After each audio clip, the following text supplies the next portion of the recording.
옷에 착용하고 진행하겠습니다.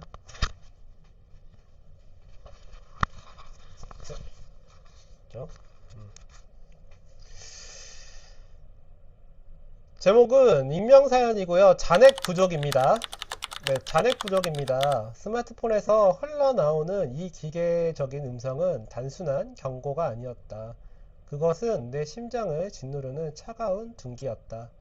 편의점 계산대 앞 뒤에 줄선 사람들의 시선이 등 뒤에 따갑게 박혔다. 평소라면 웃으며 넘겼을 법한 사소한 순간이었지만 그날은 달랐다. 내 통장 잔고가 마이너스로 돌아선 지 벌써 3개월째였다. 이번 달만 넘기면 된다는 희망 고문은 매달 1일이 되면 어김없이 산산조각이 났다. 처음은 아주 작은 투자였다. 뉴스에서 매일같이 주식과 코인으로 수억을 벌었다는 소식이 들려왔고, 직장인 월급만으로는 이 팍팍한 서울 하늘 아래 내 집 한 켠 마련하기 어렵다는 무력감이 나를 집어삼켰다. 투자는 선택이 아닌 생존처럼 보였고, 남들 다 하는 재테크에 뒤처질 수 없다는 조급함이 화근이었다. 대출은 놀랍도록 쉬웠다. 스마트폰 화면을 몇 번 두드리는 것만으로 통장에 수천만 원이 찍혔다.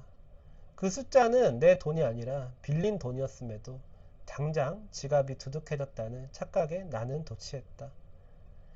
차트를 볼 줄도 모르면서 소위 전문가라 불리는 이들의 말에 의존해 몰빵 투자를 감행했다. 운 좋게 수익이 났던 첫날 나는 내가 주식의 신이라도 된 줄 알았다. 하지만 시장은 호락호락하지 않았다. 하락장은 예고 없이 찾아왔고 매일 아침 눈을 뜨자마자 확인하는 주식 계좌의 숫자는 핏빛처럼 붉었다. 그 붉은 숫자는 내 재산을 갉아먹는 것을 넘어 일상의 평온까지 파괴하기 시작했다. 잃은 돈을 메꾸기 위해 더 큰 레버리지를 일으켰고, 그것이 파멸의 시작인 줄도 모른 채 나는 더 깊은 늪으로 걸어 들어갔다. 밤잠을 설치며 차트를 들여다보는 내 모습은 투자가 아니라 도박에 가까웠다. 친구들의 연락은 피했다. 잘 지내냐는 인사가 마치 너 아직도 빚더미냐는 추궁처럼 느껴지기 때문이다. 사회적 가면과 경제적 현실 사이의 괴리는 커져만 갔고 나는 나만의 동굴 속으로 침잠했다. 그때 나는 깨달았어야 했다. 내 문제는 주식시장의 하락이 아니라 돈을 대하는 나의 뒤틀린 태도에 있었다는 것을. 하지만 당시에 나는 그저 운이 없었다 탓할 뿐이었다. 빨간 숫자는 내 욕망이 감당할 수 없는 범위에 넘어섰다는 차가운 경고였음을 그땐 알지 못했다. 빚은 단순히 통장 잔고의 마이너스가 아니었다. 그것은 내 일상의 모든 감각을 오염시키는 거대한 독이지 24시간 나를 감시하는 보이지 않는 교도관이었다. 세상 사람들은 빚을 돈의 문제라고 말하지만 겪어본 나는 안다. 이것은 시간의 문제이자 존재의 문제라는 것을. 처음 대출 앱을 켰을 때 그 숫자는 그저 허공에 떠있는 기호에 불과했다. 비밀번호를 누르고 인증을 거쳐 대출 실행 완료 문구가 뜨기까지 30초. 그 짧은 시간이 내 인생을 바꿀 줄은 몰랐다. 통장에 찍힌 수천만 원을 보며 나는 부자가 된 것 같은 착각에 빠졌다. 빚이 아니라 자산이 늘어난 것 같은 그 기괴한 안도감은 내 영혼을 파먹기 시작한 첫 번째 식사였다. 내 일상은 완벽한 연극이었다. 아침마다 거울을 보며 나는 괜찮다라고 주문을 외우는 것부터 공연의 시작이었다. 직장 동료들이 점심 메뉴를 고민할 때 나는 그들이 먹는 1만 원짜리 점심값이 다음날 내 이자의 몇 %인지를 계산하고 있었다. 사람들은 나를 성실하고 야무진 사람이라 칭찬했다. 하지만 그 칭찬이 들릴 때마다 나는 웃는 얼굴 뒤로 구토감을 삼켰다. 그들이 보는 나는 빚이 없는 껍데기일 뿐. 실체는 언제 터질지 모르는 시한폭탄을 가슴에 품고 사는 재수였다. 가족을 대하는 건 더욱 괴로웠다. 부모님께는 잘나가는 회사원 척, 친구들에게는 성공한 투자인 자인 척 했다. 그 거짓말의 무게가 쌓여갈수록 내 어깨는 아래에 처졌다. 누군가 나에게 주식은 좀 어때? 라고 물을 때마다 심장이 발끝으로 떨어지는 기분을 느꼈다. 침대에 누우면 천장에서 빚의 숫자가 환영처럼 떠다녔다. 이자는 원금, 다시 타임, 이율, 다시 타임, 시간. 이 단순한 공식이 내 뇌를 지배했다. 1초가 흐릴 때마다 이자는 복리로 불어나 내 숨통을 조여왔다. 낮에는 연기를 하고 밤에는 현실과 대면하는 이 이중생활이 1년, 2년 지속되자 나는 메말라 갔다. 감정은 사치였다. 기쁨도 슬픔도 분노조차 빚이라는 필터 없이 느낄 수 없는 지경에 이르렀다. 바닥은 생각보다 낮았다. 그리고 차가웠다. 내가 완전히 무너졌음을 직감한 건 더 이상 빌릴 곳이 없어진 날이었다. 스마트폰 대출 조회 버튼 눌러도 한도 초과 메시지만 반복될 때 나는 비로소 연기가 끝났음을 깨달았다. 그날 저녁 편의점에서 컵라면 하나를 사들고 공원 벤치에 앉았던 주위에 화려한 도시 불빛들이 마치 나를 비웃는 것 같았다. 사람들은 바쁘게 각자의 목적지를 향해 걸어가고 있었지만 갈 곳 없는 나는 빚이라는 무게추가 발목을 족쇄처럼 잡고 있었다. 그때 내 안에서 무언가 툭 하고 끊어지는 소리가 났다. 그것은 자존심이었다. 내가 왜 이렇게 살아야 하는가? 라는 원초적인 질문이 머릿속을 강타했다. 대출을 받기 위해 돌려막기를 하기 위해 썼던 그 모든 머리싸움이 얼마나 무의미했는지를 그제야 알게 된 것이다. 나는 금융의 노예였다. 아니, 더 정확히 말하면 나는 불안이라는 주인이 시키는 대로 움직이는 꼭두각시였다. 그 순간 나는 처음으로 울었다. 아니, 울음조차 나오지 않아 꺽꺽대며 숨을 몰아쉬었다.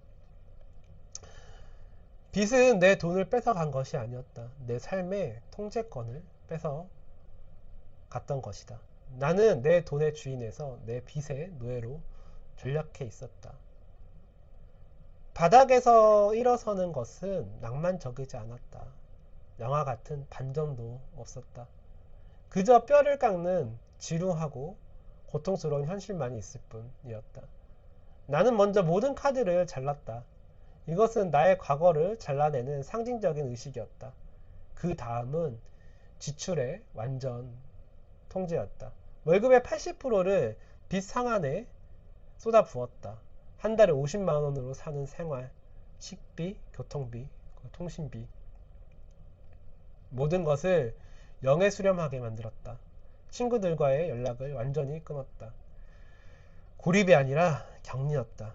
전염병에 걸린 환자처럼 나 자신을 사회로부터 격리했고 빚을 갚기 전까지 나는 사람이 아니라고 스스로에게 낙인을 찍었다. 매일 밤 가계부를 썼다.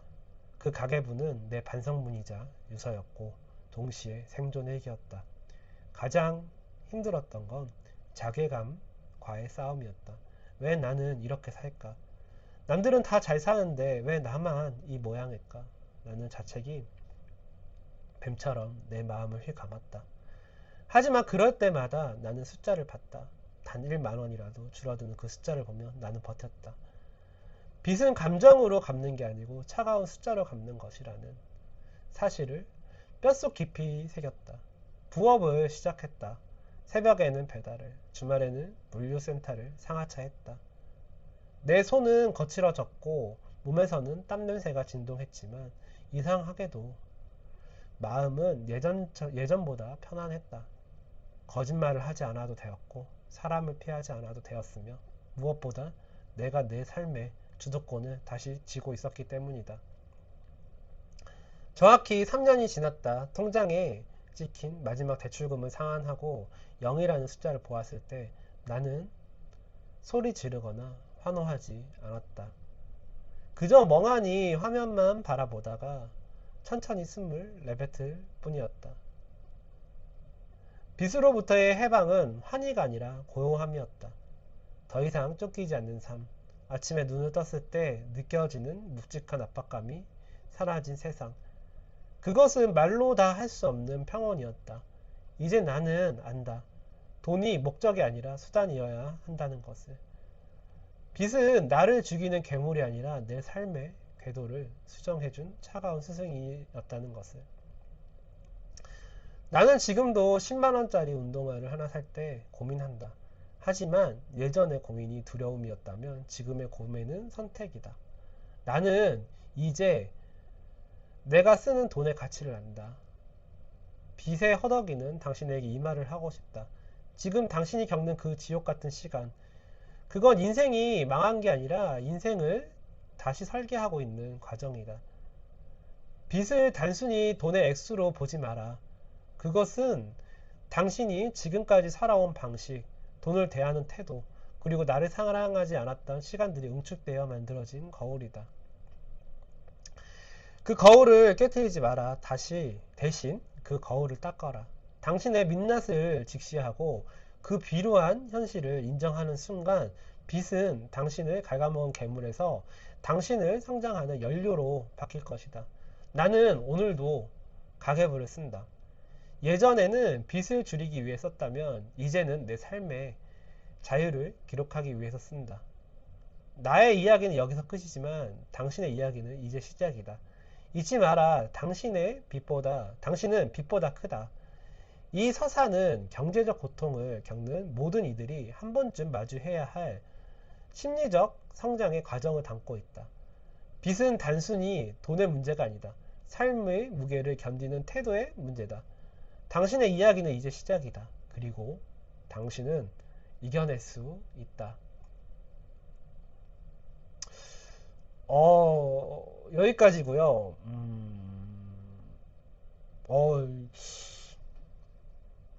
누군지 몰라도 잘 쓰셨네요. 그쵸? 되게 깨닫는 바가 되게 많고 되게 공감을 되게 많이 했습니다. 저는 또 당사자기도 하니까요. 안 그래도 요 근래에 그런 생각을 되게 많이 합니다. 와 닿는 것은 당신이 지금까지 살아온 방식, 돈을 태하는 태도, 그리고 나를 사랑하지 않았던 시간들이 응축되어 만들어진 거울이다. 이 문구가 되게 와 닿습니다. 그러니까 본질은 돈이 문제가 아니었던 거죠. 이 모든 상황은 다 나라는 내가 만든 거고 누구를 탓할 그것도 아니고 처음에는 뭐 저도 이제 돈을 빌렸었던 적이 있었죠. 뭐 지인분들한테 돈을 빌리는데 안 빌려주면은 서운하죠. 엄청 서운했어. 근데 지금 생각해 보면은 그분들이 정말 현명한 거고 그리고 모든 거 그분들한테 서운해야 할 게 아니고 나를 탓해야 되는 게 더 크죠. 예. 그리고 만약에 제가 이제는 입장을 바꿔서 만약에 그런 상황에 뭐 계신 분들을 마주친다 하면은 저는 좀 방법을 알려줄 것 같아요. 서로 함께 고민하고 만약에 입장을 바꿔서 만약 이런 상황에 있는 사람이면 뭐 먼저 뭐 일단 현실적으로 생각을 해보자. 그러니까 300만 원을 빌려주는 것보다 그러니까 저는 어느 막 사람들 전화해서 300만 원 빌려줘 300만 원 빌려줘 했었어요. 작년에 이맘때쯤. 근데 생각을 해보면 300만 원보다 당장 그 낚시하는 법을 알려주는 게 더욱 이 사람을 수령해서 그러니까 빼줄 수 있는 그게 더 크더라고요. 도와줄 수 있는 부분이. 당장 300만 원은 당장 도움이 될 수 있지만 그 인생에서 도움이 안 됩니다. 그리고 저는 우선 뭐 빌린 돈은 갚았지만 못 갚으면은 그러니까 저는 100만 원을 빌려준 아시는 형님이 저한테 그런 얘기를 하셨어요. 이 방송을 보실지 모르겠지만 저한테 너한테 받을 생각 안 하고 빌려준 거라고. 갚았네? 그러면서 저한테 그 돈 원래 안 받을 생각이었다. 오늘 너무 부끄럽기도 하고 너무 고맙더라고요. 음. 그래서 저는 그런 생각을 해요. 그러니까 저는 계속 이야기를 드리는 게 이런 영상을 찍고 방송을 하면서 최초에는 저를 위해서 했지만 지금은 같은 상황에 계신 분들에게 제가 이렇게 지나오면서 어떻게 이 상황을 헤쳐나가는지 뭐 이런 부분 에 대해서 이야기를 많이 하려고 하고 그리고 진짜 이 사연은 너무 감동을 많이 받았습니다. 사연은 그 카페에 네이버 카페 이코노스탁에 있고요. 혹시 뭐 좀 보시고 한번 또 읊어봐야겠다 하시는 우리 꿈틀님들이 계시면은 카페 한번 보시고 꼭 그 카페 가입도 해주시고 음, 음, 정말 이런 사연은 너무나 너무 감사드립니다. 아, 그리고, 아까, 낮에 잠깐 이 댓글로 글을 남겨주신, 우리 야마추 74님, 그, 뭐죠? 지방이나, 그러니까 이, 뭐, 수도권이나 금액 차이는 크게 없는 것 같아요. 이 배달, 부업이. 저도 이제 저도 차량으로 하고, 차량으로 하신다 하니까는 말씀드리는데, 대신에 이제 건수가 조금 적을 수도 있겠죠.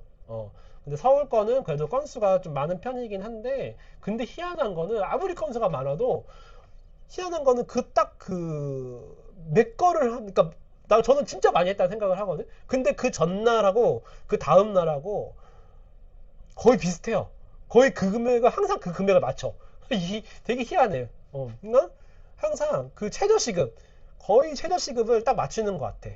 아주 신기해요. 아무리 해도 최저시급 딱 다 해가지고 딱 나눠 보면은 최저시급이더라고. 한 11,000원, 1,500원. 참 신기한 나름입니다. 정말. 난 정말 열심히 했다고 생각하고 오늘 많이 했다 하고 딱 까면은 그 전날 그 한 금액하고 오늘 한 금액하고 얼추 다 비슷해. 아유, 참 그렇습니다. 네. 이런 사연 정말 진심으로 감사드리고요. 오늘은 제가 일단 낭독을 해봤어요. 그래서 내일은 일단은 제가 그 전에, 부루라는 그 앱으로 만든 영상이 있어서 그 영상과 함께, 또 돌아오겠지만은, 그래서 그 영상을 비교를 해서 조금 더 그래도 조회수가 나오는 영상 쪽으로 해가지고 제가 진행을 계속 해볼 생각입니다.